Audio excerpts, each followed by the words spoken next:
Welcome! If you've ever wanted to clear up space or simply remove an old chat, today I'll show you exactly how to delete a conversation on WhatsApp web right from your PC. This quick tutorial follows the latest update, so even if the interface looks a little different, don't worry, I've got you covered. First, open WhatsApp web. You can do this by visiting the official WhatsApp web page in your browser and scanning the QR code with your phone.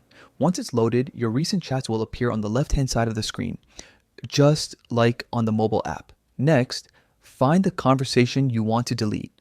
You can scroll through the chat list or use the search bar at the top to find the person or group you're looking for. Once you've located it, move your cursor over that chat.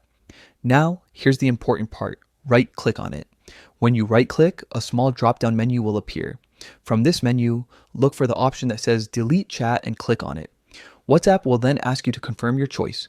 This step helps make sure you don't accidentally delete the wrong conversation. Once the confirmation message appears, simply click Delete, and that's it. The chat will instantly disappear from your list. Keep in mind that deleting a conversation on WhatsApp web only removes it from your account. It doesn't delete it for the other person in the chat. If you want to clean up your chat list or keep things more organized, repeating these steps for multiple chats works the same way. It's quick, simple, and helps keep your WhatsApp space tidy and clutter-free. Now, you know how to delete any conversation on WhatsApp web using the new update. If you found this guide helpful, consider sharing it with someone who might need a little tech help too. Thanks for watching.